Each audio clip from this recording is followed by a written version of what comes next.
وہ اعمال جو جنت میں لے جا رہے ہیں وہ جنت کیسی ہے، پھر ایک مختصر سے آپ کے سامنے جو ایک انداز سے پھر میں رکھ دوں. حالانکہ یہ باتیں ہم نے دیکھ چکے ہیں، یہ باتیں قرآن و حدیث سے میں ایک کے بعد ایک آپ کے سامنے رکھوں گا. یقیناً اتنا وقت نہیں ہے کہ میں تمام چیزوں کے تعلق سے اس کے حوالے اور وہ دوں، لیکن یہ تمام باتیں الحمدللہ قرآن سے اور حدیث سے ثابت ہے جو کام ہم کرتے ہیں. سب سے پہلی چیز تو یاد رکھ لیجئے، جنت ان لوگوں کو اللہ رب العزت دیں گا جو لوگ دنیا کے اندر ایمان کے ساتھ نیک اعمال کریں گے. یاد رکھیں، جنت ان لوگوں کے لیے ہوں گی جو دنیا میں ایمان کے ساتھ نیک اعمال کریں گے. اس لیے کہ خالی ایمان کافی نہیں. یاد رکھیے، بہت سارے لوگ مطمئن ہو جاتے ہیں کہ ایمان کافی ہے، بلکہ ایمان کے ساتھ پھر ہمیں جو ہے عمل صالح کرنا پڑیں گے، اور پھر اللہ کا فضل و رحمت ہوں گی تو انشاءاللہ عزیز انسان جنت میں جائیں گے. یاد رکھیے، تو ہم اعمال پہ بھی وہ نہ رہے کہ بس اعمال کافی ہے، ایمان اس کے مطابق نیک اعمال اور پھر اللہ کا فضل اور رحمت ہم پہ انشاءاللہ ہو جائیں گی تو ہم انشاءاللہ عزیز جنت کے جو ہے مستحق ہو جائیں گے، جہنم سے جو ہے ہم بچ جائیں گے. جنت جو ہے یہ باغ کو کہتے ہیں، یا ایسے باغ کو کہتے ہیں جس میں اتنے سائے دار درخت ہو کہ ان درختوں کی چھاؤں ایک دوسرے سے لگتی ہو اور مکمل طور سے سایہ ہو.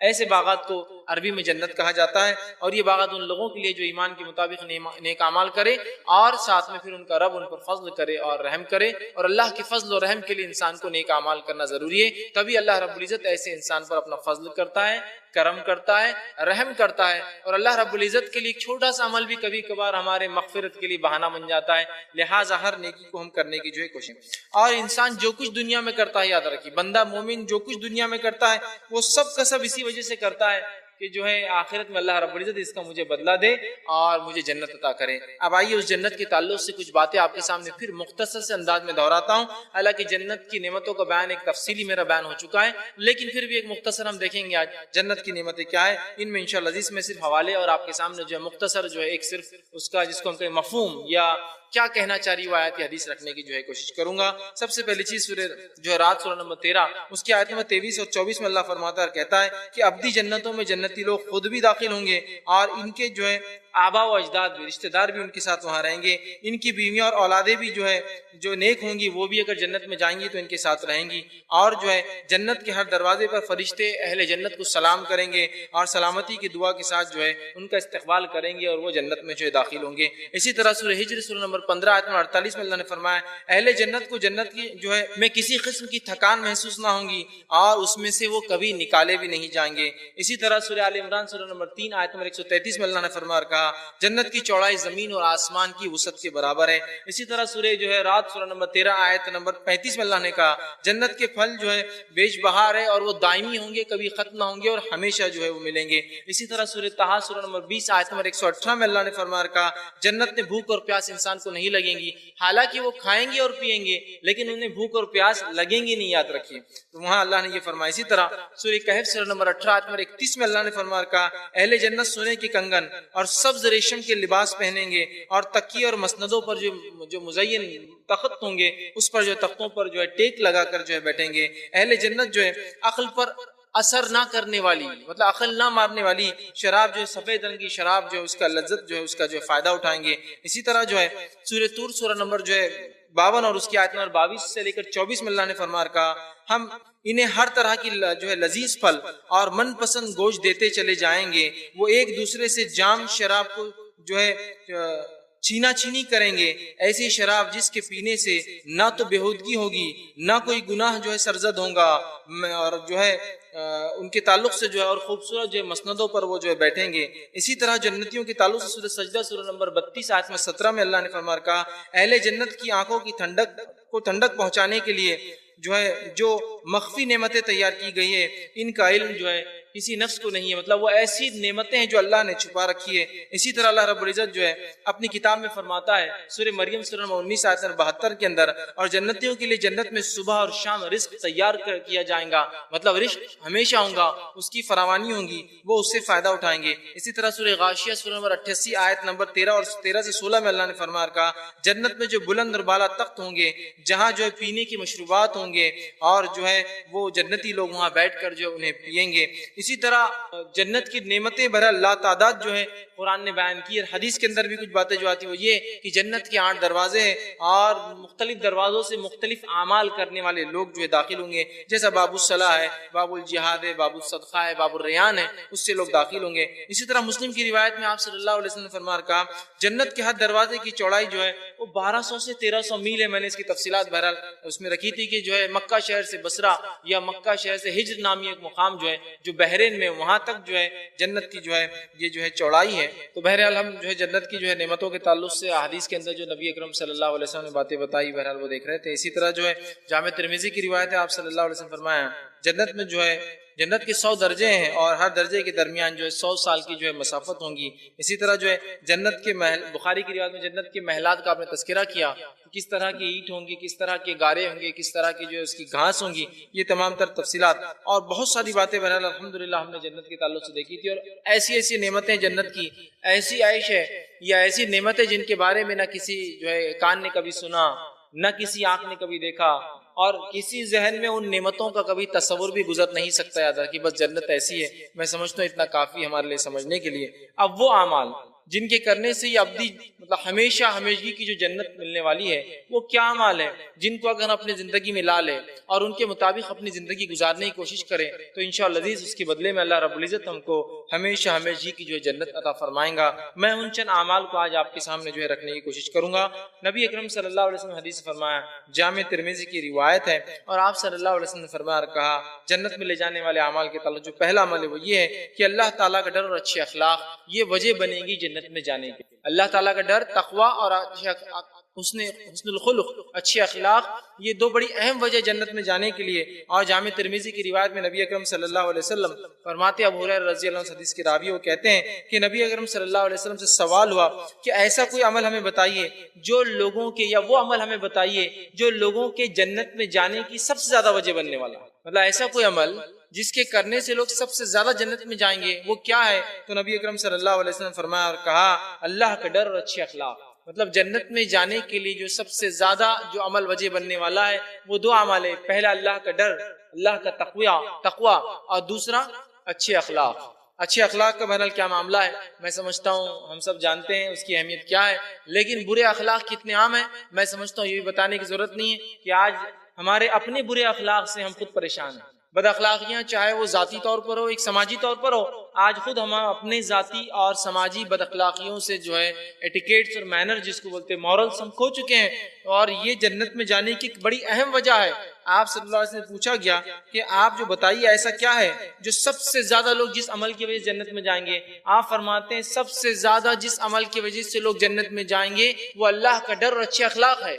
اور آج ہم اللہ کے ڈر اور اچھے اخلاق سے کتنے غافل ہیں میں سمجھتا ہوں بتانے کی ضرورت نہیں ہے۔ ایک حرام کام کرتے ہوئے جب کہا جاتا ہے یہ حرام ہے، وہ کہتا حرام ہے نا، دیکھا جائے گا بعد میں۔ اللہ کا ڈر کہاں باقی رہا؟ اور اخلاق کا کیا معاملہ ہے کہ ہماری بد اخلاقیوں سے لوگ گھبراتے ہیں، یا آپس میں ہم ڈرتے ہیں کہ آج کہیں کوئی مجھ سے بد اخلاقی نہ کر دے، یا ایک اچھے اخلاق والا انسان یہ سوچتا ہے آج کا میرا دن اچھا ہوگا اگر مجھ سے کوئی بد اخلاقی سے بات نہ کرے تو۔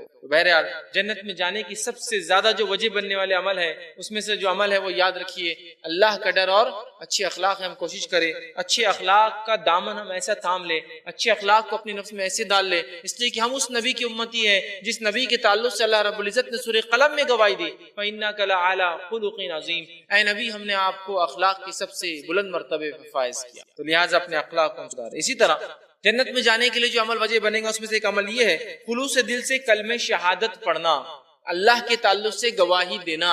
شہادت کہتے ہیں وٹنس کو، گواہی کو۔ خلوص دل سے اللہ کے کلمہ شہادت کا پڑھنا یہ جنت میں جانے کی وجہ بنے گا۔ مسند احمد کی روایت ہے، اور جو ہے معاذ بن جبل رضی اللہ عنہ حدیث کے راوی اور فرماتے ہیں اور کہتے ہیں نبی اکرم صلی اللہ علیہ وسلم نے فرمایا کہ جس شخص نے خلوص دل سے یہ شہادت دی کہ اللہ کے علاوہ کوئی معبود برحق نہیں، وہ جنت میں داخل ہوگا۔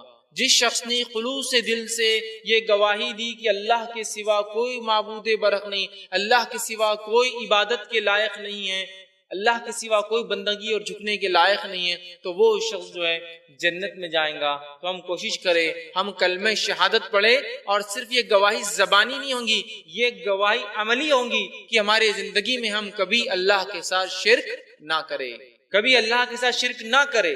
گواہی کا معنی یہ نہیں کہ صرف ہم زبان سے کہہ دیں، اس لیے کہ مومن جو کہتا ہے وہ عمل پیرا ہوتا ہے۔ تو نہ صرف زبان سے یہ کہے کہ میں گواہی دیتا ہوں اللہ کے سوا کوئی معبود برحق نہیں، بلکہ میں اپنے عمل سے اظہار کروں کہ میں اللہ کے ساتھ کبھی کسی کو شریک نہ کروں، ورنہ اللہ ہم پر رحم کرے۔ ہم میں سے ایسے بہت سارے مسلمان ہیں جو اللہ کو اپنا رب، اپنا معبود، اپنا پالن کرتا، اپنا رازق ماننے کا دعویٰ تو کرتے ہیں، لیکن اللہ رب العزت کی طرف سے پہنچنے والی مصیبتوں پہ فوراً شرک کرنے لگ جاتے ہیں۔ بیماری زیادہ بڑھ گئی تو اب معاملہ جو ہے اللہ کے ہاتھ میں نہ رہا، اب کسی اور کی طرف ٹرانسفر کرنا پڑے گا معاملہ۔ اولاد نہ ہوئی تو اللہ کو چھوڑ کر کہیں اور مانگنا پڑیں گی، فوراً کرے تو نہیں۔ خلوص سے دل سے گواہی دینے کا معنی یہ ہے کہ ساری زندگی اس شہادت پر پھر وہ اڑا رہے جس اس نے گواہی دی، جو اس نے اس چیز کو مانا ہے، اس ماننے پر وہ ہمیشہ اس پر عمل پیرا ہو کہ میں اللہ کو مانتا ہوں اور اللہ میرا جو ہے رب ہے، خالق، مالک، رازق ہے، اولاد کا دینے والا، زندگی اور موت کا دینے والا، مصیبتوں کو دینے والا، آزمانے کے لیے اور اس کو پھر حل کرنے والا بھی یہ ماننا ہوگا، تو ایسا شخص بھی جو ہے جنت میں جائیں گا۔ کتنی اہم اور کتنی بڑی بات ہے نا، صرف ایک کلمہ ہے جسے پڑھنا ہے اور اس کے تقاضوں کو پورا کرنا ہے۔ اسی طرح ایک عمل جو جنت میں جانے کی جو وجہ بنے گا، ان اعمال میں سے ایک عمل یہ ہے کہ وفات کے وقت جو شخص کلمہ شہادت پڑھیں گا، گواہی دیں گا اللہ کے سوا کوئی معبود نہیں، وہ شخص بھی جنت میں جائیں گا۔ ابو داؤد کی روایت ہے، معاذ بن جبل رضی اللہ عنہ حدیث کے راوی فرماتے ہیں اور کہتے ہیں نبی اکرم صلی اللہ علیہ وسلم بیان کیا، آپ نے فرمایا اور کہا جس شخص کا بوقت وفات آخری کلام لا الہ الا اللہ ہوگا وہ شخص جنت میں جائیں گا۔ آخری کلام جس کا لا الہ الا اللہ ہوگا، تو ہم کوشش کریں کہ اپنی ساری زندگی ہم توحید پر رہیں اور اس کے بعد اللہ سے دعا کرے کہ اللہ ہمارے جو ہے زبان پر موت سے پہلے یہ کلمہ جاری ہو۔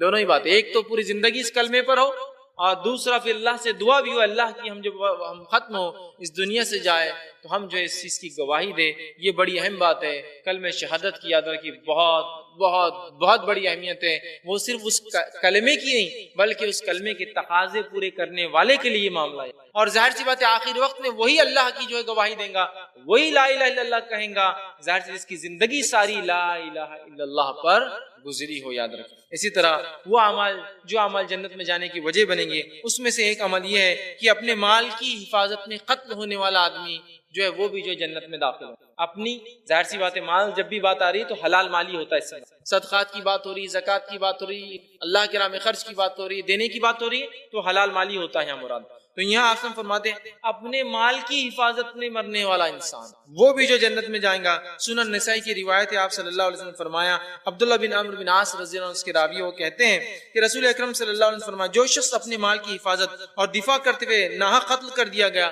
وہ جنت میں داخل۔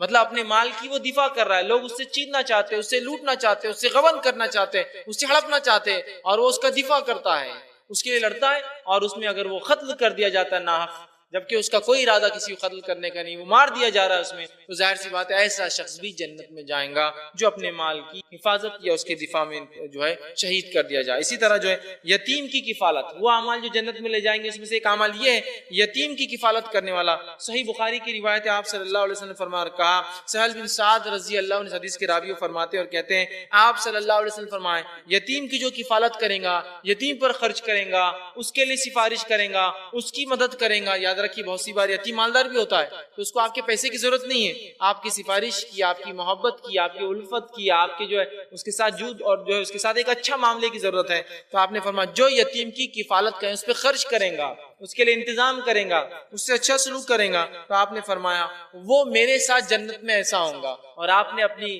شہادت کی انگلی اور بیچ کی انگلی سے اشارہ کیا، وہ میرے ساتھ جنت میں ایسا ہوں گا، مطلب وہ میرے جنت میں بہت قریب ہوں گا وہ شخص جو یتیم کی کفالت کریں گا۔ آج ہم یتیم کو دھکے دے کر نکالتے ہیں، یتیم کو مال کو ہڑپ کرنے کا جو ہے ارادہ کرتے ہیں، کوئی یتیم ہو جائے تو اس کی جو ہے تعلیم تربیت ویسی نہیں ہوتی جیسے اپنے بچوں کی کرتے ہیں، حالانکہ اس کے پاس مال و دولت ہے، لیکن آپ اس لیے اور ہم اس لیے نہیں کرتے کہ مال و دولت ہڑپنا ہے۔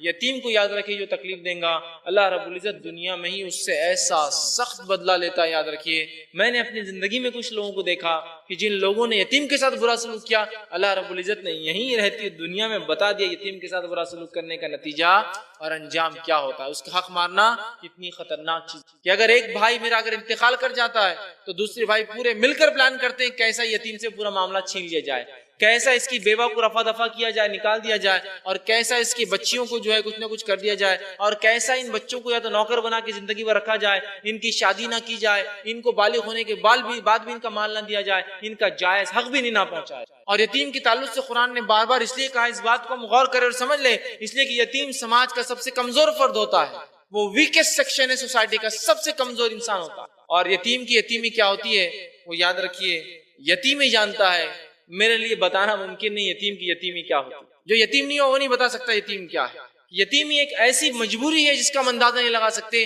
آپ کو اگر خالی ایک مثال دیکھنا ہے تو راستے پہ کبھی بیٹھ جائیے، اور جس بچے کا والد گھر پر ہے یا آنے والا ہو، یا وہ حیات ہو چاہے یہاں نہیں رہتا ہو، ملک سے باہر رہتا ہو، اور جس بچے کا والد نہ ہو، دونوں کو اگر چھیڑ دیا جائے تو پہلے کو دیکھیے آپ کیسے مضبوطی سے کہیں گے آنے دو میرے والد کو بتاتا ہوں، دوسرے کے پاس یہ بولنے کے لیے کہ میرا باپ آنے والا ہے۔ اس کی کمزوری کو آپ سمجھیے، کتنا مسکین ہوتا ہے، کتنا کمزور ہوتا ہے وہ سماج۔ وہ بول بھی نہیں سکتے کو آنے والا ہے، وہ کھا لے گا مار اور کہیں گا کوئی بات نہیں، اس لیے کہ اس کو کوئی آنے والا نہیں، اس کو پتا ہے نا گھر پہ جا کر کسی کو بول سکتا ہے، نہ کوئی اس کی تائید کے لیے کھڑا ہوگا۔ تو اس کی یتیمی، اس کی کمزوری، صرف یتیم کی کیا کمزوری ہوتی ہے وہ صرف ایک یتیم جانتا ہے، اس کو بتانا میرے لیے محال ہے۔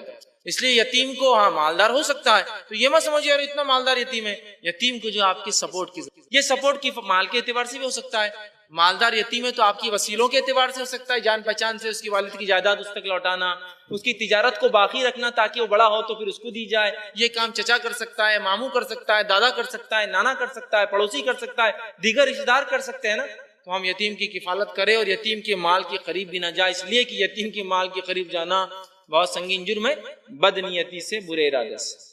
بہرحال، اور نبی اکرم صلی اللہ علیہ وسلم یتیموں کے تعلق سے بہت بہتر انداز سے جانتے تھے، کیوں تو آپ دوہرے یتیم تھے۔ ویسے یتیمی باپ کے انتقال سے ہی ہوتی ہے، آپ دوہرے یتیم تھے، نہ آپ کو والد تھا نہ آپ کو والدہ تھی۔ تو ایسے ہی انسان سمجھ سکتا ہے کہ یتیم کے ساتھ کیا ہوتا ہے، اور اللہ رب العزت نے بھی بار بار یتیم کے تعلق سے بار بار جو قرآن میں، اس لیے کہ سماج کا سب سے کمزور فرد ہے۔ بہرحال اسی طرح وہ اعمال جو جنت میں لے جائیں گے اس میں سے ایک عمل یہ ہے کہ نماز اشراق کی 4 رکعت اور نماز ظہر سے پہلے کی 4 رکعت پڑھنا، یہ بھی جنت میں لے جانے کا سبب بن سکتا ہے۔ کتنی بڑی بات آ رہی ہے دیکھیں نماز کے تعلق سے۔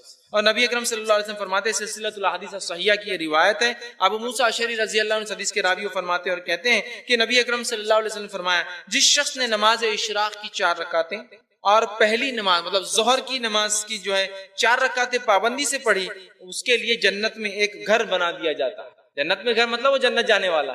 جو شخص اشراق کی نماز اور جو شخص ظہر سے پہلے کی 4 رکعتیں پابندی سے پڑھتا ہے اس کے لیے جنت میں گھر بنا دیا جاتا ہے۔ تو اس معمول کو، اس چیز کو بھی، نماز کو بھی اپنا معمول بنا لے۔ اسی طرح وہ عمل جو جنت میں لے جاتا ہے، ان عمل میں سے ایک عمل یہ ہے کہ نماز فجر اور نماز عصر باقاعدگی سے ادا کرنا۔ جو شخص پابندی سے، ویسے دیکھیے نمازیں تو پوری ہم کو چونکہ فرض ادا کرنا ہے، لیکن عصر اور فجر کو اسپیشل پابندی کی جا رہی، چونکہ یہ 2 ایسے وقت ہیں جب انسان نیند اور سستی میں اس نماز کو ضائع کرتا ہے، اس لیے بیان کیا جا رہا ہے۔ تو آپ نے فرمایا، بخاری کی روایت ہے، فرمایا جو ہے ابو موسیٰ اشعری رضی اللہ عنہ حدیث کے راوی کہتے ہیں، اللہ کے رسول صلی اللہ علیہ وسلم فرمایا، جس شخص نے 2 ٹھنڈے وقت والی نمازیں فجر اور عصر کے تعلق سے ادا کی وہ جنت میں داخل ہو جائیں گا۔ چونکہ یہ وہ 2 نمازیں جس میں سب سے زیادہ غفلت برتتے ہیں، یعنی فجر سونے میں چلے جاتی ہے، ظہر بزنس کھولنے تک چلی جاتی ہے، عصر چائے اور کسی کی سستی میں نکل جاتی ہے، مغرب ہوا تو کبھی چونکہ تھوڑے زیادہ لوگ پڑھ لیتے ہیں اس لیے مغرب میں رج بھی ہوتا آ جاتے ہیں، عشاء کا معاملہ یہ کہ وہ تو پتہ ہی نہیں کوئی نماز ہے یا نہیں ہم کو، تو یہ معاملہ بہرحال معمول بنا دیا۔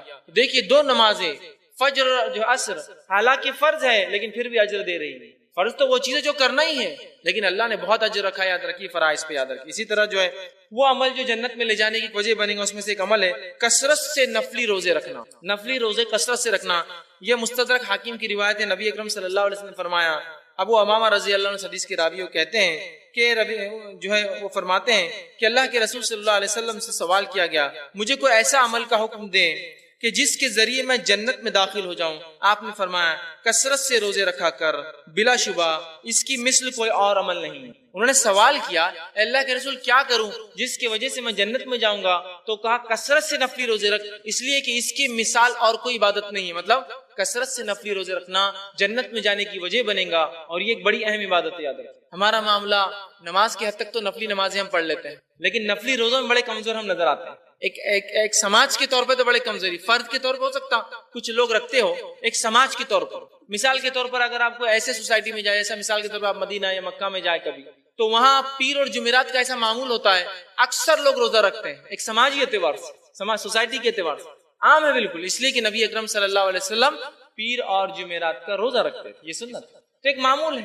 سبھی رکھتے ہیں. تو آدمی کیا ہوتا ہے جب سماج میں ایک کام ہوتا ہے تو سب کو کرنا آسان ہو جاتا ہے. اب ہمارے پاس یہ کہ اگر کوئی روزہ رکھ لے, جسے پوچھا جائے بھائی کچھ کھانے کے لیے دیا جائے, روزہ ہے, تو بہت بڑا ولی ہے یہ آدمی, تو پیر کا روزہ رکھ لیا, جمعرات کا روزہ رکھ لیا. تو کبھی کبھار انسان ڈرتا ہے کہیں ایسا نہ ہو کہ میرے بارے میں لوگ مشہور کر دیں کہ میں بہت متقی پرہیزگار ہوں, مطلب اس کے چرچا ہو جاتا ہے, اس لیے کہ بہت کم لوگ کرتے ہیں نا یہ عمل, تو ظاہر سی بات ہے جو کرتا ہے وہ مشہور ہو جاتا ہے. جبکہ نبی اکرم صلی اللہ علیہ وسلم کا معمول تھا, ہمیشہ کیا کرتے ہیں. بہرحال نفلی روزے ایک ایسا عمل ہے جنت میں لے جانے کی, ایسی وجہ بننے والا ہے کہ اس کی مثل کوئی دوسری عبادت نہیں. نماز کے بعد روزہ ہی ہوتا ہے تو کوشش کرے.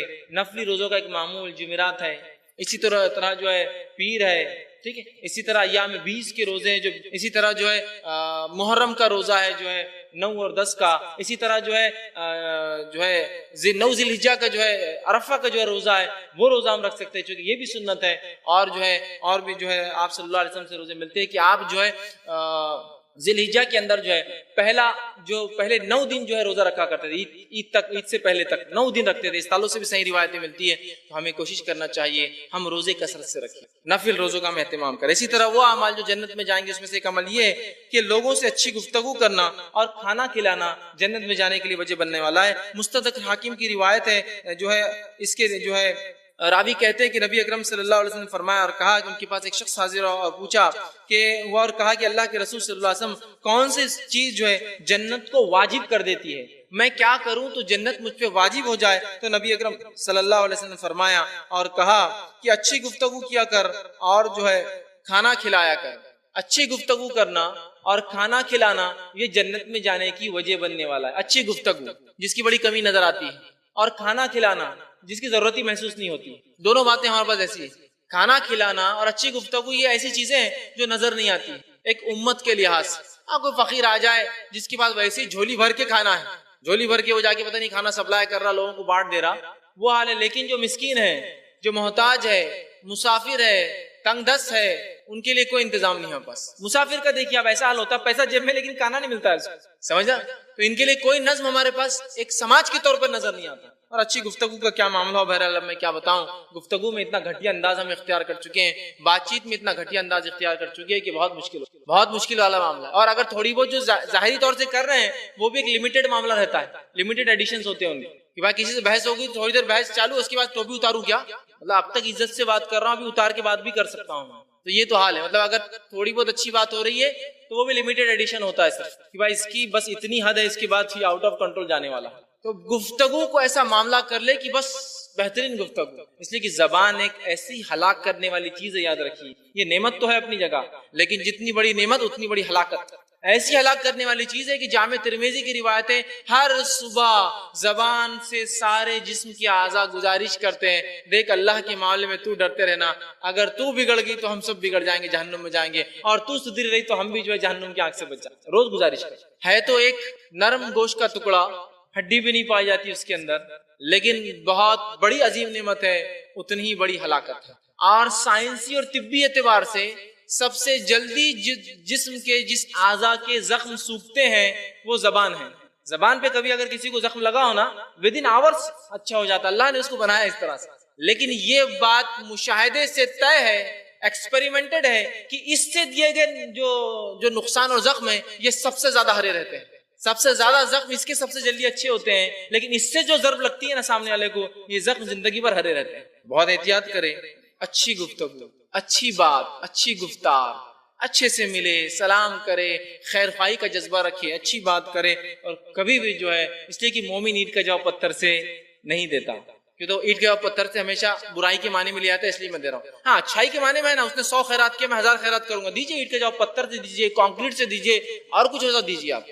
اچھائی کا جواب اس سے بڑی اچھائی سے.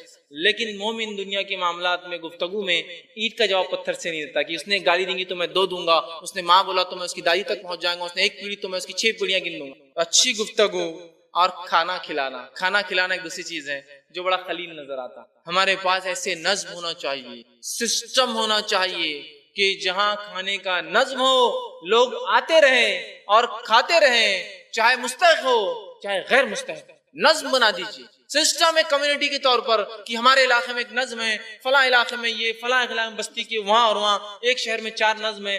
جہاں انسان مسافر, مسکین, مجبور, محتاج, فقیر آئے وہ کھا لے جا کر. اور ظاہر سی بات ہے جب ایک نظم ہوگا نا، میں سمجھتا ہوں آدمی جو کماتا ہے اس کے پاس سب کچھ ہے، وہاں نہیں آئیں گا، خود نہیں آئیں گا، اس کو خود شرم آئیں گی، اور اگر آتا بھی ہے تو اللہ کا بندہ کھا لینا اگر کھاتا ہے تو، لیکن مستحقین بھی تو ہزاروں ہزار فائدہ اٹھائیں گے اس سے۔ آپ اسپتالوں کو دیکھ لیجیے، گورنمنٹ ہاسپٹلس ہوتے ہیں، کیا حالت ہے ان کے کہ انسان آ گیا آدھی رات کو، کھانے کوئی نظم نہیں، پیسہ ہے جیب میں یہی تو کہہ رہا ہوں، ہر بار پیسہ وجہ نہیں بنتا ہے، جیب میں پیسہ ہے، کھانا کہاں سے لائیں گے؟ پیسہ ہے گھر پر ہے لیکن 2 دن تو یہاں رہنا نا پیسہ آنے تک، کہاں نظم ہے؟ کوئی نظر آتا ہے؟ پھر جائے لوگوں گھر پہ دستک دے، بھیک مانگے، اور اس کے بعد پھر مسائل شروع ہو جاتے ہیں۔ نظم قائم ہو، ایسے سسٹم بنے، اللہ ایسے لوگوں پر رحم کرے جو ایسے سسٹم کو بناتے ہیں، اس کے لیے مدد کرتے ہیں، اس کے لیے کوشاں سسٹم بنائیے، کھائیں گے کچھ لوگ ہٹے کٹے بھی، کھانے دیجیے، لیکن مسکینوں کی ایک مدد، ایک سسٹم بن جائے گا۔ رکھیے کیوں تو بھوکوں کو کھانا کھلانا بڑی اہم بات ہے۔ قرآن نے مکی صورتوں کے اندر جب اللہ کے رسول صلی اللہ علیہ وسلم پہ نماز، روزے، زکوٰۃ کے حکم نہیں آئے تھے، بار بار جس چیز کی تاکید دی، یتیموں کا ادا کرنا، مسکینوں کو کھانا کھلانا۔ کیوں کھانے پہ اتنی زور دیا گیا؟ اس لیے کہ بھوک کے بعد موت ہوتی ہے، اور یتیم سب سے کمزور انسان ہوتا ہے۔ سمجھ بھوک کے بعد موت، یہ ہم کو نہیں سمجھ میں آئیں گی نا۔ روزہ بھی رکھتے ہیں، اگر 14 یہ رمضان جو چل رہے ہیں 14 سے 15 گھنٹے کا روزہ ہے، تو کیا شہرت مل گئی ہے رمضان کو، بہت بڑا روزہ ہے، بہت بڑا روزہ ہے، بہت بڑا روزہ ہے۔ کیوں؟ 15 گھنٹے کا روزہ ہے، اور 15 گھنٹے کے بعد سے اللہ رحم کرے پھر صبح تک کیا حال ہو رہا ہے، وہ پیٹ خود بولتا ہے بہت برا حال ہے، بہت برا حال ہے، بہت برا حال ہے، کیونکہ تمہارے بھوکا رہنا کوئی فائدہ نہیں ہو 15 گھنٹے۔ تو 15 گھنٹے میں جو بھوک محسوس ہوتی ہے اس کو تھوڑا سا سوچیے۔ لیکن ہمیں پتا ہے ہمارے بازار بھرے ہیں کھانوں سے، ہمارے گھر بھرے ہیں کھانوں سے، ہمارے فریج بھرے ہیں کھانوں سے، لیکن بھوک اس کی اندازہ لگائیے جس کو بھوک تو ہے لیکن اسے پتا ہے، حالانکہ وہ روزے سے بھی نہیں ہے، اسے پتا ہے نہ بازار میں کھانا ملے گا، نہ بستی میں کھانا ہے، نہ میرے گھر میں فریج ہے۔ آپ بولیں گے ایسا کہاں ہوتا، پتہ نہیں کہاں کی بات کوڑی اٹھا کے لا لی فیض بھائی نے اور ہم کو لا کے سنا رہے کہ ایسا ہوتا۔ کیا آپ نے کبھی سنا ہے؟ کیا آپ خبریں روز نہیں پڑھتے؟ افریقہ کے کتنے ممالک ہیں جہاں روز لوگ مرتے ہیں، صرف بھوک کی وجہ سے مرتے ہیں، کھانا نہیں ہونے سے، معلوم کئی لوگ مرتے ہیں روز، سینکڑوں مرتے ہیں۔ ان کی خبریں سن کے کبھی ہم کو احساس بھی نہیں جاگتا کہ تو کالے لوگ ہیں، کیا ہمارا ان سے تعلق؟ افریقہ بولے تو جنگل، جنگلی لوگ، برے لوگ، کالے لوگ، یہ آتا ہے نا آپ کو۔ لیکن اگر کسی بر اعظم کو، کانٹیننٹ کو اونلی مسلم کانٹیننٹ کہا جا سکتا تو افریقہ ہے۔ 22 مسلم ملک ہے اس کے اندر، 22 مسلم کنٹریز۔ تو یہ ہمارے ہی بھائی مرتے ہیں، معلوم ہے؟ یہ ہمارے ہی بھائی۔ رنگت اور نسل بدلنے سے کیا مومن کا رشتہ کمزور ہو جاتا ہے کسی سے؟ بھوکے مر رہے ہیں لوگ، اور ہمارا یہ کہ ہم کھانوں کو پھینکتے ہیں، کھلانے کا کوئی نظم نہیں۔ سسٹم شروع کیجئے اپنے علاقے میں نہیں پاتے تو دوسرے گاؤں اور شہر میں، دوسرے گاؤں شہر میں، دوسرے ملکوں میں دیجیے۔ آج لوگ بھوک سے مر رہے ہیں، کتنی تعجب کی بات ہے نا۔ ساری امت جواب دیں گی اللہ کے پاس، جو لوگ مرتے ہیں بھوک کی وجہ سے، ہماری زکاتیں نہ ادا کرنے کی وجہ سے۔ نہ آپ زکات کا نظم ایک سسٹم ہے، وہ سسٹم اگر رائج کر دیا جائے تو میں سمجھتا ہوں کوئی مسلمان نہیں، دنیا میں کوئی انسان بھوکا نہیں مرے۔ ایک سسٹم بنائیے، لوگوں کو خوب کثرت سے کھلائیے، کھلانے کو، کھانے کے نظم کو عام کر دیجئے، اس لیے کہ لوگ بھوک سے مر رہے ہیں دنیا کے اندر، اور دیکھا جا رہا ہے آج یہ ہو رہا ہے۔ ایک واقعہ چھوٹا سناتا ہوں، بات کو آگے بڑھاتا ہوں۔ کھانے کے تعلق سے ایک ٹی وی کے اوپر ایک لائیو شو چل رہا تھا، ایک شخص نے افریقہ کے ایک ملک سے جو ہے کال کیا، اور ایک شیخ جو بیٹھے تھے جو مسائل کا حل بتا رہے تھے، اس سے ایک سوال کیا۔ اس کا سوال تھا کہ افریقہ کے غریب ملک سے ایک مسلمان کال کرتا ہے اور سوال کرتا ہے، شیخ میرا سوال آپ سے یہ ہے کہ اللہ رب العزت میرا روزہ قبول کریں گا، اس لیے کہ مجھے نہ سحر ملتی ہے نہ افطار میں کچھ کھاتا ہوں؟ کیا میرا روزہ اللہ قبول کرے گا اس لیے کہ نہ میری سحر ہوتی ہے نہ مجھے افطار میں کچھ ملتا ہے؟ کئی دن وہ لوگ بھوکے رہتے ہیں۔ تو روزہ تو ہے لیکن بھوک تو ویسے ہی ہے، بھوکے تو ویسے ہی رہنا ہے۔ کہا کہ اللہ میرا روزہ قبول کریں گا، نہ ہم افطار کر سکتے ہیں نہ ہمارے پاس سحر کا کوئی نظم ہو۔ تو یہ غربت کی زندگیاں لوگ گزار رہے ہیں۔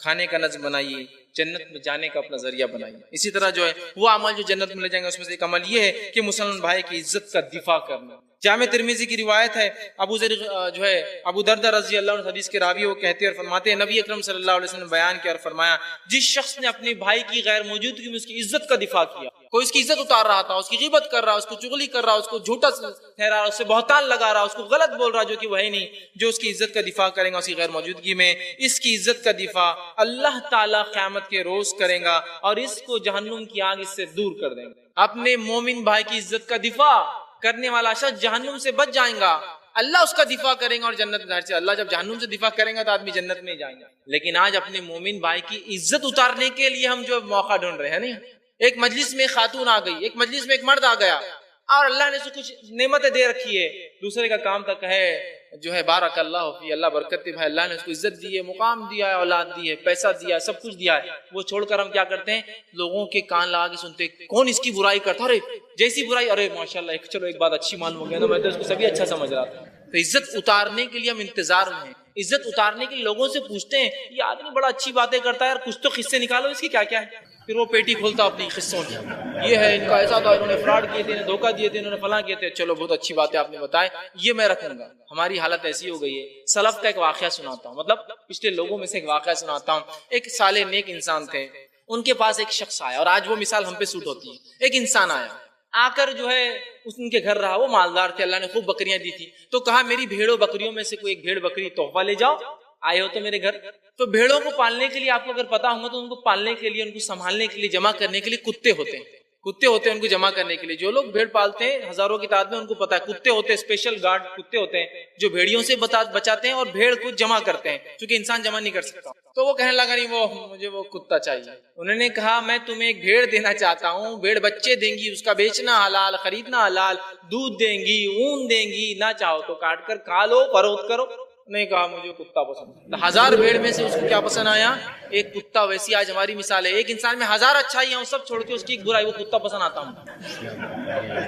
ہزار اچھائی ہے، نمازی ہے، روزدار ہے، زکات دیتا ہے، سب کچھ کرتا ہے، ایک برائی ہے نا، ہزار اچھائی بازو، ہاں نہیں وہ ایسا ہے نا، نہیں وہ ایسا ہے نا، تو گویا وہ ہزار بھیڑ میں سے ایک کتا ہی پسند آیا، ہزار اچھائیوں میں سے ایک برائی پسند آئی آپ کو، صرف اس مومن کی، باقی کچھ نظر نہیں آیا آپ کو۔ دفاع کرے عزت کا۔ کوئی اگر کہتا ہے فلاں آدمی ایسا، تو کہے نہیں، دلیل نہیں ہے تو بات مت کرنا سامنے، دفاع کیجئے اس کی عزت کا۔ کبھی بھی اگر ہم یہ شروع کر دیں گے نا، انشاءاللہ کسی کی ہمت نہیں ہوگی کہ کسی کی بھی عزت کہیں بھی اتار دیں، چونکہ لوگ سوال کرنے والے کیوں، اور ہمارا معاملہ ہی نہیں، بولو کچھ تو نکالو یار، اس کے بارے میں کچھ تو خیر کرو میرے سامنے کہ کیا کیا اس نے، اور پھر وہ کہتا ہے اور بس شروع ہو جاتے ہیں۔ دفاع کیجئے اس کی۔ اسی طرح وہ اعمال جو جنت مل جائیں گے، اس میں سے ایک عمل ہے زبان اور شرمگاہ کی حفاظت۔ صحیح بخاری کی روایت ہے، سہل بن سعد رضی اللہ عنہ فرماتے ہیں نبی اکرم صلی اللہ علیہ وسلم فرمایا، جو شخص اپنی دو چیزوں کی ضمانت دے دے میں اس کے جنتی ہونے کی ضمانت دے دوں گا، گارنٹر بن جاؤں گا۔ گارنٹر سمجھتے ہیں نا؟ ادھار لیتے وقت جو آدمی گارنٹر بنتا ہے، اس کا معنی یہ ہوتا ہے یہ پیسے نہ دے تو میں دوں گا، تو کہا میں اس کا ضمانت دینے والا گارنٹر بن جاؤں گا۔ پوچھا گا کیا؟ تو کہا وہ جو دو ٹانگوں کے بیچ میں اور وہ جو دو جبڑوں کے بیچ میں، اس چیز کی گواہی۔ جبڑوں کے بیچ میں کیا ہوتا ہے؟ زبان، اور ٹانگوں کے بیچ میں کیا ہوتا ہے؟ شرمگاہ۔ جو گواہی دیتے اللہ اس کا غلط استعمال اور شرمگاہ غلط استعمال نہیں کیا، تو میں آپ سے فرما رہے اس کا گارنٹر بن جاؤں گا جنتی ہونے کا، ضمانت لے لوں گا، گارنٹر۔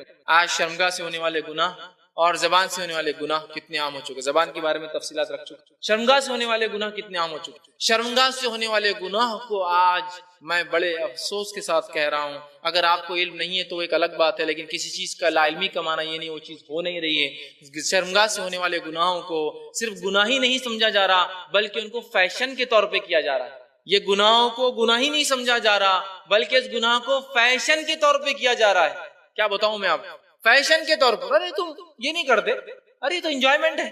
زنا کو انجوائمنٹ سمجھا جا رہا ہے، زنا کو معمول سمجھا جا رہا ہے، زنا کو ہائی سوسائٹی میں جینے کا طریقہ سمجھا جا رہا ہے۔ نہیں ایسا آپ کیا بات کر رہے ہیں، تو الزام لگا رہے۔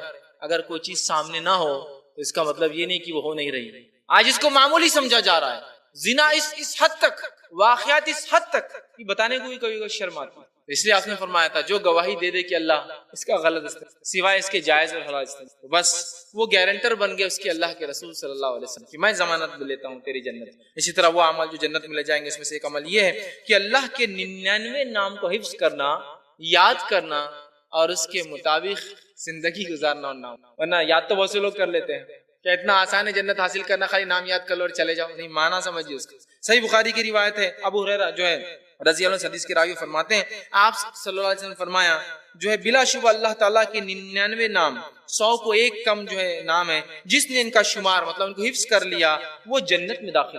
99 نیمز یاد ہو اور اس کے مطابق عمل بھی۔ یا رزاق اگر اس کا نام ہے تو اپنے رزق کی کمی کے لیے میں دعائی اور آواز اسی کو دیتا ہوں، سمجھ رہے ہیں بات، اسی کو دیتا ہوں۔ یا واسع اس کا نام ہے تو اگر میں یا واسع کہتا ہوں تو اسی سے وسعت مانگتا ہوں دنیا، سمجھ رہے آپ۔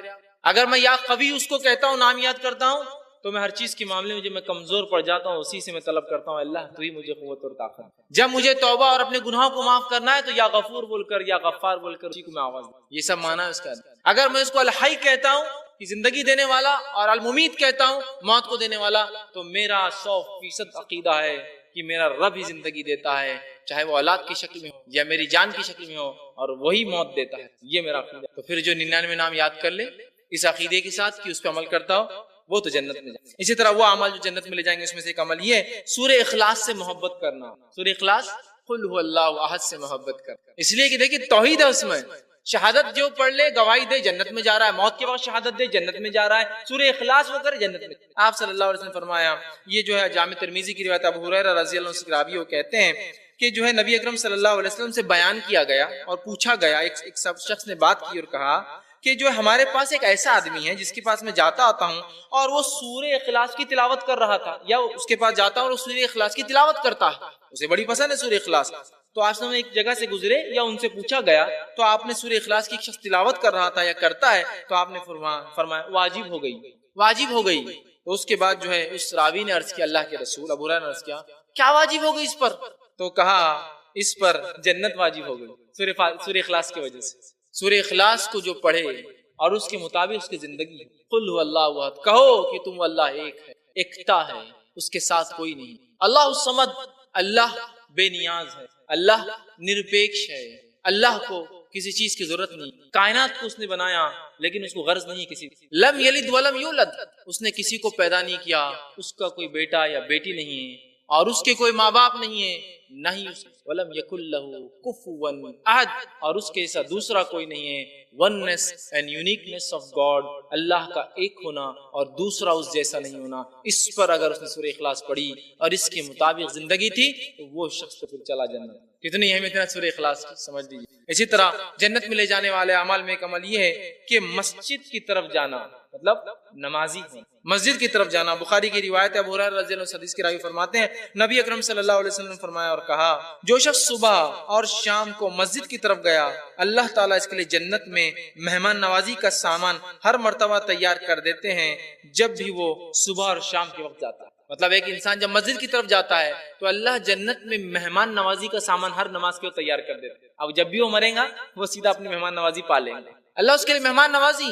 مہمان نوازی کس کو کہتے ہیں آپ کو بتائیں نا، کوئی آپ کے گھر دعوت پہ آ رہا ہے تو آپ کیا تیاری کرتے ہیں؟ اب اندازہ ہی لگائیے اللہ رب العزت جس کا میزبان ہو تو اس کے مہمان کو کیا ملنے، تیار ہے اس کے لیے مہمان نوازی ہر وقت، صبح اور شام، جب بھی آ جائے اللہ کے پاس لے لے اپنے۔ اسی طرح وہ اعمال جو جنت میں لے جائیں گے ان میں سے ایک عمل یہ ہے دینی علم کا حاصل، جو ہم پر بڑا بار جاتا ہے، بہت افسوسات کہہ رہا ہوں، بہت افسوسات کہہ رہا ہوں، بہت بار جاتا ہے، بڑا مشکل۔ باقی تمام علوم میں تو ہو تعریف کے پل باندھے جا رہے ہیں، اس کی شہرت کا تو کوئی اندازہ نہیں، بچہ فلاں ہو گیا، گریجویٹ، پوسٹ گریجویٹ اور doctorate, post doctorate, double doctorate, triple doctorate اور فلاں اور فلاں۔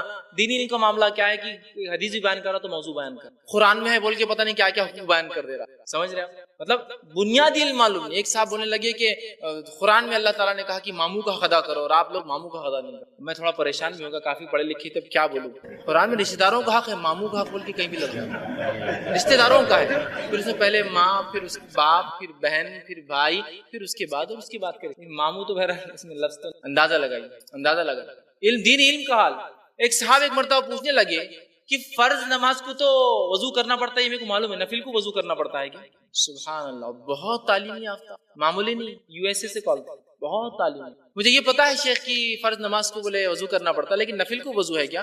میں نے کہا نفل کو بھی وضو ہے، اس لیے کہ اب دل تو رو رہا ہے لیکن کیا بولے، جواب ہی دے۔ کیا میرے بھائی نے جو دنیاوی تعلیم حاصل کر کے وہاں پہنچ گیا دنیا کے اس علاقے میں جو سب سے زیادہ پڑھا لکھا مانا جاتا ہے، لیکن میرا بھائی دین کے معاملے میں آج بھی جو عام زبان میں کہوں پیدل کا پیدل ہی چل۔ بہت افسوس کی بات ہے، بہت افسوس کی بات ہے۔ دین علم حاصل کرنا جنت میں جانے کا راستہ۔ نبی اکرم صلی اللہ علیہ وسلم فرماتے ہیں، صحیح مسلم کی روایت ہے، ابو ہریرہ رضی اللہ عنہ حدیث کے راوی فرماتے ہیں کہ اللہ کے رسول نے فرمایا جو شخص حصول علم کے راستے پہ چلتا ہے، دین علم حاصل کرنے کے لیے نکلتا ہے، کوشش کرتا ہے، تو آپ فرماتے چلتا ہے اللہ تعالیٰ اس کے لیے جنت کا راستہ آسان کر، اللہ تعالیٰ اس کے لیے جنت کا راستہ آسان کرتے ہیں۔ آج دین علم کا کیا معاملہ ہے بتانے، اتنی کمزوری کہ جسی کو انتہا نہیں۔ بس ایک واقعہ سناتا ہوں کہ کیا حال ہے۔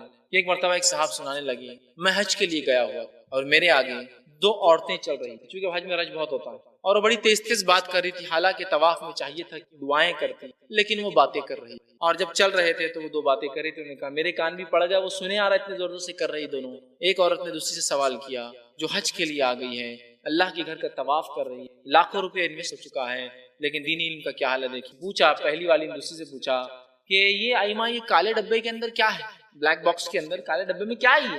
وہ کہتے جب دوسری نے جو جواب دی تو میرے کو چکر آ گیا اس کا جواب سمجھ، دوسری والی نے جب جواب دی تو میں چکر کھا گیا۔ اللہ رحم کرے اگر وہاں جا کے بھی نہیں پتا ہو تو دوسری نے کہا اللہ جانی کی خبر ہے اس کے اندر، اللہ تعالیٰ کی خبر ہے، اس کا طواف کر۔ وہ کہنے لگے بس میری تو زمین ہی نکل گئی پیر کے نیچے۔ یہ توحید جس کی بنیاد جو دین کی، جس کا رب نہ جو ہے ہمیشہ زندہ ہے، اس کو موت نہیں آتی ہے، اس کی خبر بھی لوگوں نے اللہ جانی کی خبر ہے بولے اندر، اس کا طواف کرنا ہے۔ اندازہ لگائیے تو بہرحال بہت سخت ضرورت ہے دین علم حاصل کرنے کی، اور دین علم خود حاصل کتابوں نہیں، انہوں نے بولے وہ بعد میں سیکنڈری فیز۔ فرسٹ پرائمری میں نے اللہ کی کتاب کم از کم ایک بار پڑھی ہو، اس کی تفسیر کم از کم ایک بار پڑھی ہو۔ میں تو یہ کہتا ہوں جو تفسیر آپ کو پسند ہے نہ ہو پڑھی بلا تفریق، یہ آپ کو بلا تفریق اللہ کی کتاب، سیرت رسول کم از کم ایک بار پڑھی ہو کہ میرے نبی یہ تھے، یہ یہاں پیدا ہوئے، فلاں تھے، ایسے تھے اور یہ ہوا، اور یہ زندگی تو یہ حالت تھی، سب کچھ تو پتا۔ ایک صاحب میرے سامنے آ کے رونے لگے اور کہا، میں نے پوچھا کیا بات ہے؟ تو کہا مجھے اپنی دادی پر بہت رونا، لیکن کیا ہو گیا، انتقال ہو گیا کیا معاملہ ہے، فلاں ہے، بیمار ہے۔ تو کہا اس لیے آتا ہے کہ میں نے کل بیٹھا تھا ان کی، تو میں نے کہا دادی رسول اکرم صلی اللہ علیہ وسلم کب پیدا ہوئے تھے؟ تو دادی نے میرے سر پہ مارے اور بولے جا کے ملا سے پوچھنا، میں تھوڑی۔ تو مجھے اس کا افسوس ہو رہا تھا کہ میری دادی مر جائیں گی کچھ دنوں بعد، کیونکہ بوڑھی ہو گئی، مر تو کوئی بھی کبھی سکتا، لیکن بڑھاپے کی بات تو ظاہر سی بات۔ تو مجھے افسوس یہ ہے کہ اس کو یہ بھی نہیں پتا کہ وہ جس نبی کی امت تھی وہ کب پیدا ہوا۔ یہ ہے دین علم کا، اور یہ کوئی مجھے ایسے لوگوں کو ڈھونڈنے بستی قصبے کے اندر پہاڑ کی گفا میں نہیں جانا ہے۔ یہ بڑے بڑے تعلیم یافتہ لوگ جو اپنے آپ کو بتا رہے ہیں، جو دنیا کی ڈگریوں سے آراستہ ہے، ہونا چاہیے، میں اس کے خلاف نہیں ہوں تعلیم، لیکن کیا دنیا کی ڈگریاں حاصل کرنے کے چکر میں اللہ کے دین کا بنیادی علم بھی حاصل، فرائض کا علم، تیسری چیز اللہ کی کتاب، نبی کی جو سیرت، اس کے فرائض کا علم ہونا، جو چیزیں فرض ہے اس کو تکمیل تک جو چیزیں لے جاتی سب کا علم ہونا، وضو کیسا ہوتا، غسل کیسا ہوتا، نماز، سجدے سہو، فلاں روزہ کب ٹوٹتا کب نہیں ٹوٹتا، کن حالت میں رکھنا ہے کن حالت میں نہیں رکھنا ہے، کب چھوڑ سکتے کب نہیں چھوڑنا ہے، اس کا علم ہونا چاہیے۔ زکات دینا ہے تو زکات کہاں پتہ ہے ہم کو، کتابیں نہیں نا گھر میں، ناول ہے، میگزین ہے، فلموں کی ڈیویڈیز ہے، اور ڈیویڈیز سے اوپر شان ماننے کے لیے بلو رے بھی اب آ چکا ہے، وہ ہے، سب ہے، سوائے اس کے کہ دین کے لیے کچھ، دین کے لیے رہتا ہے پرانا سیکشن، پرانا قرآن اتنا پرانا کہ اس کو اٹھائے تو چھینکیں آنا چالو ہو جاتی ہے، دھول بھرا ہوتا ہے، یہ حالت ہے دین علم۔ اسی طرح وہ عمل جو جنت میں جانے کی وجہ بنے گا، اس میں سے ایک عمل ہے شرم و حیا اختیار کر، شرم و حیا۔ نبی اکرم صلی اللہ علیہ وسلم فرماتے ہیں، ابن ماجہ کی روایت، ابو ہریرہ رضی اللہ عنہ حدیث کے راوی کہتے ہیں اللہ کے رسول صلی اللہ علیہ وسلم نے فرمایا حیا ایمان سے ہے اور ایمان جو ہے ایمان والے جنت، حیا ایمان سے ہے اور ایمان والا جنت میں جائیں گا۔ حیا کا تذکرہ جب بھی آتا ہے حدیث میں، آپ نے ضرور فرمایا الحیا من الایمان، یا ایمان کا تذکرہ جن جن حدیثوں میں آپ پڑھیں گے، ایمان کے 70 سے زیادہ شاخیں، ایمان کی 70 سے زیادہ 77 شاخیں ہیں، الحیا من الایمان، حیا ایمان کی ایک شاخ۔ بار بار کیوں حیا کا تذکرہ آ رہا ہے؟ اس لیے کہ جب انسان بے حیا ہو جاتا ہے نا تو اپنے رب کے ساتھ شرک بھی کرنے لگ جاتا ہے، اس لیے کہ یہ بے حیائی ہے کہ جس رب نے تمہیں پیدا کیا اس کو چھوڑ کے تم کسی اور کے سامنے جھکو۔ لیکن حیا عقیدے میں، حیا احکامات میں، حیا معاملات میں، حیا بات چیت میں، حیا لباس میں، ہر چیز کی حیا۔ حیا صرف کپڑوں سے تعلق نہیں ہے، وہ عقیدے سے شروع ہوتی ہے۔ بات چیت میں حیا، یہ بد کلامی نہ کرو، لباس میں حیا، لباس میں حیا کہ میرا لباس شریعت کے مطابق ہو، چونکہ باقی حیا تو ہم رکھ لیتے ہیں لیکن یہ حیا ہم بڑے کمزور، لباس کے معاملے کو آسان نہ سمجھے۔ اور آج ہماری عورتوں کا کیا حال ہو چکا ہے میں سمجھتا ہوں، مجھے بہت زیادہ بتانے کی ضرورت، میں اپنے آپ کو اس امت سے الگ نہیں سکتی، میں بھی اس میں انکلوڈیڈ ہوں۔ کیا حال ہے آج ہماری امت کی ماں اور بہنوں کا حیا کے معاملے، چونکہ لباس کی جہاں تک حیا کا معاملہ ہے، مرد اس معاملے میں الحمدللہ، کیونکہ شیطان نے جہاں چبکنا دینا تو وہیں دیا، مرد اس معاملے میں جو حیا کا تقاضا تو یہ ہے کہ دعوت میں ایک مرد جا رہا ہے، دعوت میں جا رہا ہے، عام اس میں تو بھی ٹی شرٹ اور ایک جو ہے ڈھیلا ڈھالا پینٹ پہن کے گھومتے رہتا ہوں، لیکن اب دعوت میں جا رہا ہے، اب دعوت میں جانے کی اس کی حیت دیکھی، پینٹ پہن لیا ہے، ساکس پہن لیا ہے، شوز پہن لیا ہے، بنین پہنا ہے، شرٹ پہنا ہے، اور کوئی بڑی دعوت ہے 3 پیس پہن رہا ہے تو پھر اس کے اندر واسکوٹ ڈالا ہے، اس کے اوپر ایک بلیزر ڈالا ہے نا، اور اس کے اوپر جو چشمہ بھی لگا لیا کبھی گوگل، تو اب مرد کا کیا دکھ رہا ہے؟ زیادہ زیادہ بال، پیشانی اور گال، اور یہ حصہ دکھ رہا ہے، اتنا ہی دکھ رہا ہے اس کا، اور چلا ہے دعوت۔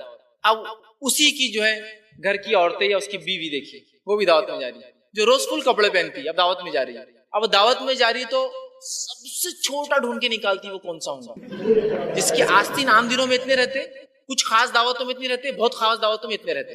کئی لوگوں کو بہت برا لگتا ہے فیس بک آپ بہت برا بول دیتے، عورتوں کو ایسے نہیں بولنا چاہیے، آپ لوگ دیکھ رہے ہیں آپ کو شرم نہیں آ رہی، میرے بولنے سے ہی شرم آ رہی ہے، میں ہی شرماؤں، آپ لوگ دیکھتے ہیں اپنی بیویوں کو بہنوں کو تو آپ کو نہیں آتی شرم، صرف میں ہی شرماؤں صرف بولتے ہوئے، تو یہ تو غلط ہو جائیں گا پھر کہ میں بولتے ہوئے شرماؤں جبکہ لوگ کرتے ہوئے نہیں شرما رہے کسی کو۔ تو عام دنوں میں یہ ہے تھوڑی خاص دعوت، یہ ہے پوری خاص دعوت ہے ہی نہیں ہے یہ بات، عام دنوں میں تو گلے پورے لگے ہیں، دعوتوں میں گلے کیسے تھے مجھے بتانے کی ضرورت نہیں، اس لیے کہ یہ تو اتنی بڑی بہائی کسی کو امتیاز کہ کبھی کبھار اگر کوئی دیندار قسم کی عورت آ جائے تو ارے یہ تو بغیر شاید اوپر کا پہنے کے آ گئی عورت، بولتے نہیں صبر کرو صبر، پہنی بھی ہو، ارے ہاں ہے نہیں تو پیٹ کے حساب سے تو لگ رہا تھا سامنے کچھ بھی نہیں ہوگا، لیکن پوری پیٹ کھلی ہے نہیں یہ معاملہ، ہے نہیں یہ معاملہ، آپ دیکھیے یہی معاملہ ہے، یاد رکھیے. کچھ لوگ بہت برا لگتا ہے لیکن برا لگنے سے کچھ نہیں ہوتا، عملاً ہم کو چینج کرنا ہے، اپنے آپ عملاً ہم کو چینج کرنا ہے. لباس کی حیا بہت ضروری یاد ہے. اور میں اسی لیے ایسے مردوں میں کیا کہتا ہوں، نبی اکرم صلی اللہ علیہ وسلم کا ایسا شخص دیوس ہے. دیوس اس انسان کو کہتے ہیں جو اپنے گھر کی محرم عورتوں کو بہائی کرتے ہوئے دیکھے اور اس کو کچھ بھی احساس نہیں ہو. ہم سب دیوس بن چکے. یہ ہماری بہنیں ہیں، ہماری بیوی ہے نا، ہماری ماں ہے نا جس نے ایسا لباس پہنا، فرق ہی نہیں پڑتا بھائی میرے، فرق بلکہ ہمارے نوجوانوں کی آنکھوں میں تو چمکی ہوئی یہ چیزیں. اور اے نکو وہ لڑکی سے شادی مت کرو، بہت ہی ملائن دکھتی ہو، پورے برقعے میں رہتی ہے، اس سے شادی کر کے کام پسنا ہے. اپنے بیوی تو وہ ہو جس کو دیکھ کر زمانہ کہے واہ جی وہ کیا لائے ہو تم. بیوی تو وہ ہے، بیوی وہ ہے میری کہ جب لے کر چلوں بازار میں اور گاڑی میں شادی ہو گئی تو لوگ کہے واہ بھائی واہ تو نے لایا جو کچھ لایا، باقی کسی کو نہیں ملی. میں کیونکہ میری بیوی میرے لیے نہیں ہے، میری بیوی ایک شو پیس ہے، میری عزت کی وجہ ہے، میرے لیے عزت لانے والی چیز ہے. سارے زمانے کی نظریں پھر میری ٹکی ہوتی نا، اور پھر میں وجہ بن جاتا ہوں پوری سماج میں، وہ ہوتا نا ٹاور برج خلیفہ بن جاتا ہوں. سب بولتے ہیں ایسی اپنے کو بھی لانا ہے بھیا کی جیسی بھابھی. یہ تو حالت ہے. اور یہ میں بے دین لوگوں کی بات نہیں کر رہا ہوں، پھر میں اپنے پوائنٹ پر آ رہا ہوں. یہ تو وہ لوگ ہیں جو دیندار بتا رہے ہیں، بے دین لوگوں کو تو چھوڑ دیجیے، ہم تو ان کو کاؤنٹ ہی نہیں کر رہے بیچارے، انہوں نے تو کوئی دعویٰ بھی نہیں کیا دینداری کا. چلیے چھوڑ، یہ معاملہ تو ہمارے دیندار لوگوں کا ہے جو فلاں مسلکوں سے، جماعتوں سے اور تنظیم سے جڑے، ان کی خواہشات ختم نہیں ہو رہی اب تک. میں لڑکی بتا رہے ایک صاحب کو لڑکی بتا رہے تھک گئے، بولے یار تھک گئے لڑکیاں بتا. وہ آ کے مجھے بولے بچہ شادی کو تیار نہیں ہو رہا فیض بھائی، یہ سن رہا نہیں، اس کو 100 لڑکیاں بتا دی. میں نے کہا اب تک کوئی بے پردہ لڑکی بتائے؟ بولے نہیں، مطلب وہ بتا دو. ارے نہیں، بولے اپنا بچہ جماعت میں جاتا، یہ کرتا وہ کرتا، فلاں تنظیم سے جڑا، ادھر جا رہا یہ سیکھتا ہو. میں نے کہا بتاؤ تو صحیح ایک بے پردہ بتا. پہلی بھی اس کا تو یس. میں نے کہا اس کی خواہشات نہیں بدلی، اس نے صرف ایک چولا اوڑھ لیا کسی جماعت میں، اس نے حیا نہیں سیکھی. پسند ایک صحابہ کا میرے بچوں کو اتنے لڑکے بتایا پسند نہیں آ رہے چونکہ وہ دیندار تھے. میں کیا کروں؟ تو میں نے کہا کیسے لڑکے بتایا؟ تو کہا پورے داڑھی والے بتایا. میں نے کہا ایک ویسا بتا دو ایک آدھ. تو بولے نہیں فیض بھائی میں تو ایسا داماد چاہوں گا نہیں. تم نہیں چاہوں گے نا، میں لڑکی کے لیے بول رہا ہوں. تو کہا ایسا ہو سکتا ہے نا؟ ایسا ہو رہا ہے بھائی میرے، کیا کریں گے، ہم لوگ نہیں سکھا رہے نا بچپن. ایک بتایا پہلے، اس میں کہتے یس یہ ایسی جو نہ تھا. باپ پریشان کہ میں نے پوری زندگی محنت کیا بچوں پہ، یار یہ بچے کیسے نہیں. یہ حالت ہے بے حیائی. پریکٹیکل ہونے کی ضرورت ہے، باتوں سے کچھ نہیں. ایک چائنیز ایک مثال ہے، ایک تصویر 1000 جملوں سے زیادہ بہتر رہتی ہے. سنگل پکچر 1000 ورڈ سے اچھی رہتی ہے، وہ سب بتا دیتی ہے آپ کیا ہے اور کیا نہیں. یہاں خلائی کو جس نے کپڑوں میں ہے اختیار نہیں کیا، یاد رکھیے اس کا اعتماد مت کیجیے آپ کبھی کی باقی چیزوں میں ہے اختیار کر. یہ بیسک. اور شیطان نے سب سے پہلے آدم اور حوا کو اللہ نے جو چیز ان سے چھپا رکھی تھی، جو ان پر ظاہر کی، وہ کیا تھی معلوم؟ وہ پھل کھاتے انہیں اس چیز کا شعور آیا جو ان سے اللہ نے چھپائی تھی. اور قرآن نے کہا جیسی پھل کھایا انہیں سمجھ آئی اور پتوں سے اپنی شرمگاہ کو چھپانے لگے. اللہ نے اس کا علم ان سے چھپا رکھا. آج وہی ہے شیطان، پھر ہم کو ننگا کرنا چاہتا ہے، پھر وہی لے جانا چاہتا ہے جس طریقے سے ہمارے باپ اور ماں کو جنت سے نکالا. حیا بہت اہم چیز ہے جنت میں. اسی طرح جنت میں لے جانے والا عمل میں سے ایک عمل یہ بلا ضرورت کسی سے سوال نہ کرنا. مطلب وہ شخص جو بغیر مجبوری کے کسی سے سوال نہیں کرتا ہے. آج کل تو سوال کرنا، سوال سمجھتے ہیں نا مانگنا. ابو داؤد کی روایت ہے، نبی اکرم صلی اللہ علیہ وسلم فرماتے، صوبان رضی اللہ عنہ حدیث کے راوی کہتے ہیں رسول اکرم صلی اللہ علیہ وسلم فرمایا کون ہے جو مجھے اس بات کی ضمانت دے کہ وہ لوگوں سے کسی چیز کا سوال نہیں کریں گا؟ کون ہے جو تم میں سے کہیں گا کہ میں کسی سے کبھی سوال نہیں کروں گا جب تک کہ مجبور نہ ہو جاتا؟ مجبوری میں کیا جا سکتا ہے. پھر میں اس کی جو جنت کی ضمانت دیتا ہوں. تو صوبان رضی اللہ کہتے ہیں کہ میں نے کہا کہ اللہ کے رسول میں ضمانت دیتا ہوں کہ میں زندگی میں کسی نہیں کروں گا. اور پھر راوی کہتے دیکھا گیا انہوں نے کبھی زندگی میں کسی سے سوال نہیں. حسن فرمانے کون ہے اس کی ضمانت میں لیتا ہوں جو یہ مجھ کو وعدہ کرے کہ وہ زندگی میں سوال نہیں کریں گے، مانگیں گا نہیں کچھ. وہ کہتے ہیں میں نے وعدہ کیا اللہ کا میں مانگوں گا، اور انہوں نے کبھی زندگی میں بلا وجہ. آج بلا وجہ مانگنا تو ہمارا کیا حال ہو گیا؟ ارے بلا وجہ مانگنا دور، ہم تو امید کر بیٹھے میرے بھائی نے کچھ دینا چاہیے. ارے وہ دینا چاہیے، اللہ کے راہ میں خرچ کرنے کا اجر ہے، نہیں دیتا ہے تو چھوڑیے آپ. ہاں مجبوریاں الگ چیز ہے، بالکل مجبوری میں انسان، لیکن آج مانگنا ایک طریقہ بن چکا. اللہ نے اتنا دیا تو ہم کو دینا چاہیے. ارے چھوڑیے، اللہ نے ان کو دیا، اللہ نے ان کو توفیق نہیں دی، چھوڑیے نا. ہاں مجبوری الگ چیز، توقع مت کیجیے اس لیے کہ مانگی مت، یہ اچھی بات نہیں. اسی طرح جو ہے ایک وہ عمل جس کے کرنے سے جنت میں جائیں گے، آپ سے فرماتے ہیں اس میں سے ایک عمل ہے تکبر، خیانت اور خرچ سے دور. تکبر، امانت میں خیانت اور قرض سے دور رہنا. تو مخروض آدمی بھول جاتا ہے وزر کسی، اس سے دور رہنا. نبی اکرم صلی اللہ علیہ وسلم فرماتے ہیں، جامع ترمذی کی روایت ہے، صوبان رضی اللہ عنہ حدیث کے راوی وہ کہتے ہیں آپ صلی اللہ علیہ وسلم نے بیان کیا جو روح جسم سے جدا ہوئی اور وہ 3 چیزیں نہیں کی تھی اس نے. جو روح جسم سے جدا ہوئی، آدمی مر گیا، 3 چیزیں نہیں کی تھی. پہلا تکبر، دوسرا خیانت، تیسرا قرض، تو وہ جنت میں چلا. جو شخص مرا اور مرتے وقت اس پہ 3 چیزیں نہیں تھی. پہلا کیا تھا کہ وہ تکبر نہیں کرتا تھا، دوسرا اس نے خیانت نہیں کبھی امانت میں کسی، اور تیسرا وہ قرضدار نہیں تھا، وہ جنت میں چلا. کتنی بہترین باتیں بتائی. جنت میں جانے کے کیسے آسان آسان طریقے بتائے جا رہے ہیں، اور اپنی زندگی کو سدھارنے کے لیے بہت ضروری ہے تمام. اسی طرح وہ عمل جو جنت میں لے جائیں گے اس میں سے ایک عمل یہ ہے مسجد میں اذان دینا. ابن ماجہ کی روایت ہے، عبداللہ بن عمر رضی اللہ عنہ اس کے راوی کہتے ہیں آپ صلی اللہ علیہ وسلم فرمایا جس شخص نے مسجد میں 12 سال اذان دی تو وہ شخص آپ فرماتے ہیں اللہ نے اس کے لیے جنت واجب کر. مؤذن ہوتے ہیں نا مسجد میں، مؤذنی کو آسان مت سمجھیے، بڑا اہم کام کر رہے ہیں آپ. لوگوں کو بلاتے ہیں، آنے والوں کا ثواب بھی مؤذن پہ، اس کے بولنے پہ لوگ آتے ہیں مسجد. 12 سال جس نے وہ شخص جو ہے جنت اس کو اللہ نے. اسی طرح جو ہے وہ عمل جو جنت میں لے جائیں گے اس میں سے ایک عمل یہ ہے، آپ نے فرماتے ابن حمان کی روایت ہے عورت کا احکام اسلام کی پابندی کرنا یہ جنت میں جانے کی وجہ ہے. ابو ہریرہ رضی اللہ عنہ حدیث کے راوی فرماتے ہیں نبی اکرم صلی اللہ علیہ وسلم فرمایا کہا جو عورت 5 نمازیں پڑھے، رمضان کے روزے رکھے، اپنی شرمگاہ کی حفاظت کرے، شوہر کی اطاعت کرے، اسے کہا جائے گا جنت میں سے جس دروازے میں جانا ہے چلی جائے 8 کے 8 میں. کتنا آسان ہے جنت میں جانا عورتوں کے لیے مردوں کے مقابلے میں. نماز قائم کرے، روزہ رکھے، شرمگاہ کی حفاظت کرے اور شوہر کی اطاعت گزار بنے. 3 باتیں تو الحمدللہ بہت ساری عورتیں کرتی ہیں، لیکن اگر کوئی نماز ہی نہ پڑھے، روزہ نہ رکھے تو پھر تو بڑا مشکل. عورتیں اکثر جو 3 چیزوں برابر ماشاءاللہ کرتی ہے، مردوں کے مقابلے میں نے دیکھا عورتیں ماشاءاللہ زیادہ نمازی ہوتی ہے، روزوں کی پابند ہوتی ہے، شرمگاہ کی حفاظتیں کرتی ہے ماشاءاللہ. بس اب ایک کام کرنا ہے، شوہر کی اطاعت اس میں ایڈ کر دینا جیسا وہ چاہتا ہے، سوائے شریعت خلاف اگر حکم دے تو بس وہ جنت.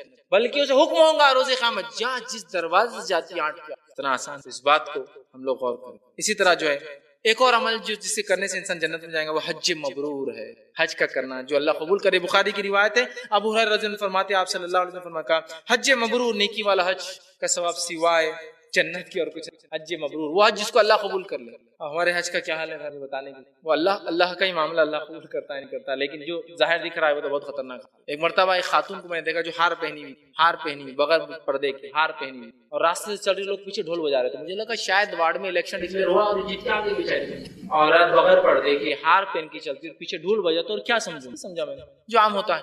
کسی نے کہا کہ دیکھو اس کی ٹھاٹ باٹ. میں نے کہا کیا ہوا اس کو؟ وہ کہا حج کو جا رہی ہے.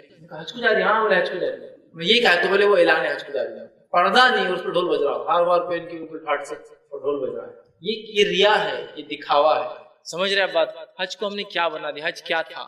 حج کیا تھا ہم نے کیا بنا دیا؟ یہ تو خاموشی سے کیا جانے والی ایک فرض عبادت ہے.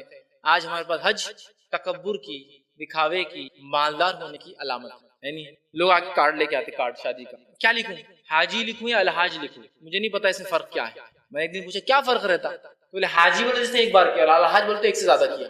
ماشاءاللہ. تو پھر آپ لکھنا شروع کیجیے والا توحیدی، نمازی، زکاتی، حاجی، صدقاتی، خیراتی. یہ کیا مطلب؟ یہ سب کرتے نا تو پورا لکھو نا. خالی حاجی سے کیا ہونے والا ہے؟ کمپلیٹ لکھو. پھر ہم کیا کیا کرتے ہیں پوری نیکیاں لکھ کے دو اس کو ہمارے ساتھ کہ ہم یہ کرتے ہیں، اور میں پورا اکاؤنٹ دیتا ہوں آپ کو میں کیا کیا نہیں ہوں وہ سب لکھو. تہجدی سب لکھو اس کے اندر. حسن سلوکی مطلب اچھے سلوک کرتا لوگوں کے ساتھ اور فلاں سب لکھو. نہیں مطلب کیا لگا ہمیں حج. ایک صاحب بولنے لگے مجھے کہ مجھے فیصلے بہت شرم آ رہی. میں نے کہا کیا کر لی؟ کیا کیوں شرم آ رہی؟ بولے چچاؤں نے حج کر لی، تائے نے حج کر لیا، اب تک ہمارے ابا نہیں ہم کو شرم آ رہی. شرم کی کیا بات ہے بننے کی؟ اور ان کے ابا کو بیچاروں کو نہ عقل ہے نہ سمجھ میں آ رہا، اٹھا کے حج کو بھیج دی. نہیں بولے نہ کٹ جا رہی. بولے تائے نے کر لی، چچاؤں نے کر لی، ہمارا ابا نہیں. مطلب گویا اگر وہ گئے تو اپنے کو جانا بھی ضروری. بیوی شوہر سے بولتی دیکھو جیٹ نے بھی حج کر لی، دیور بھی کر لیا، اپن کب جائیں گے؟ ارے اللہ کے لیے حج کو جانا ہے، جیٹ اور دیور کی وجہ سے نہیں جانا ہے.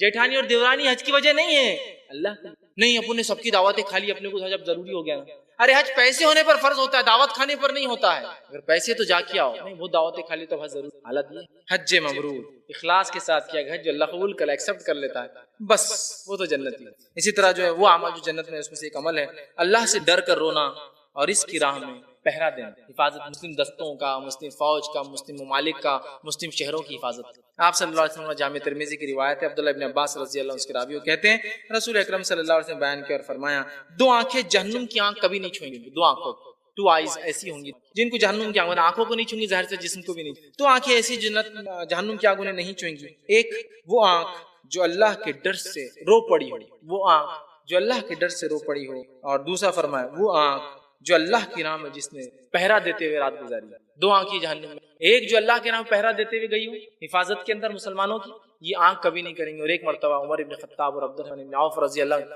جبکہ عمر ابن خطاب جو ہے خلیفہ تھا، ایک مرتبہ دونوں ملے، عمر ابن خطاب نے کہا کہاں چلے عبد الرحمن؟ عبد الرحمن نے پوچھا امیر المومنین آپ کہاں چلے رات کے وقت دونوں میں؟ تو کہا ایک لشکر ایک جو ہے مسلمانوں کا ایک گروہ مدینے کے باہر رکا ہے، رات میں چونکہ فوجی نہیں ہے بھیجنے کے لیے حفاظت کے، میں نے سوچا میں حفاظت کو چلوں۔ عبد الرحمن ابن عوف نے کہا میں بھی اسی لیے پہرا دے دوں، چونکہ مسلمان ہیں کوئی لوٹ مار کر سکتا ہے، تو حفاظت کے لیے دونوں جا کے رات بھر پہرا دینا۔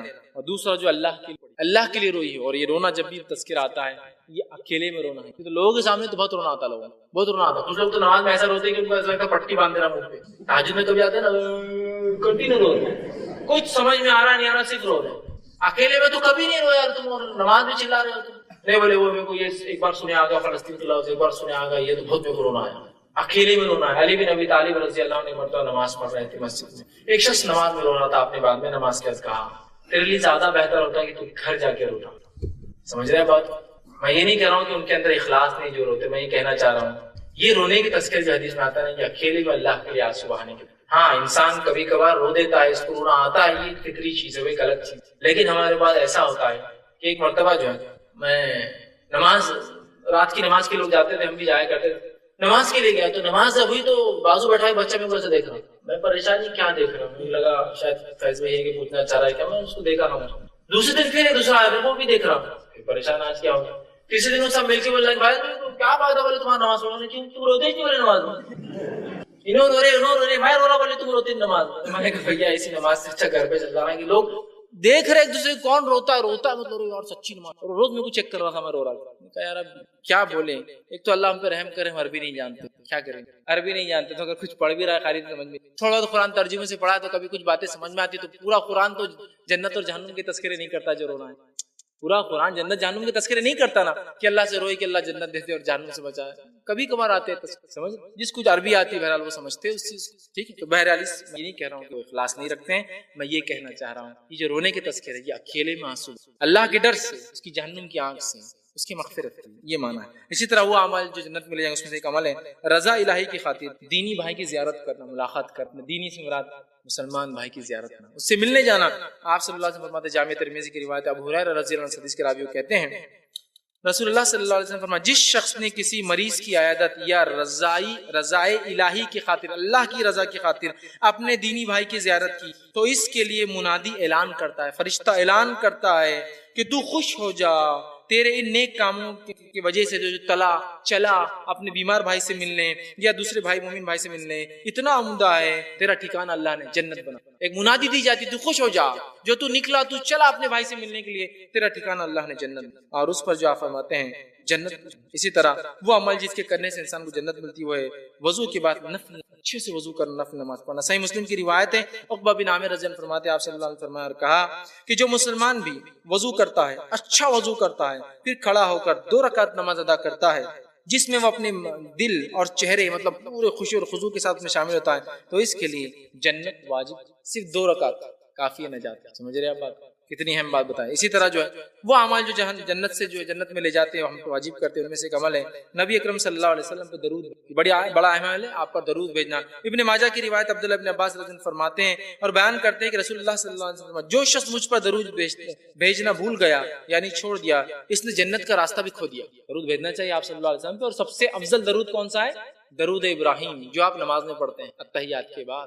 جو بھول گیا وہ جنت کا راستہ بھی بھول گیا، پڑھو تو جنت چلے جاؤ، بھول جاؤ تو راستہ بھول جاؤ۔ اسی طرح وہ عمل جو جنت میں لے جاتے ہیں اس میں سے ایک عمل یہ ہے جو آپ صلی اللہ علیہ وسلم بیان کیا کہ لین دین میں فیاضی سے کام لینا۔ لین دین کے اندر چلو کوئی مسئلہ نہیں، کم دے دو کوئی مسئلہ نہیں ہے، تو کوئی مسئلہ نہیں، میں دے رہا ہوں تو زیادہ لے لو میرے سے، کوئی مسئلہ نہیں۔ سمجھ، لین دین میں فیاضی اپنے طرف سے چھوڑ دینا، یا تو کوئی خرید رہا ہے تو معاف کر دینا، یا تو کسی سے خرید ہے تو زیادہ دے کے لے لینا، کوئی بات نہیں، چھوٹے نہیں، رکھ لو، کوئی بات نہیں، مال کو اتنے لین دین میں۔ آپ نے فرماتے ابن ماجہ کی روایت ہے عثمان بن عفان رضی اللہ عنہ جو ہے اس کی راوی فرماتے ہیں کہ رسول اکرم صلی اللہ علیہ وسلم فرمایا اللہ تعالیٰ نے ایک شخص کو جنت میں داخل کر دیا جو خریدتے وقت، فروخت کرتے وقت، فیصلہ کرتے وقت اور تقاضا کرتے وقت نرمی فیاضی سے پیش آتا تھا۔ مغفرت کر دی اللہ نے کس آدمی کی؟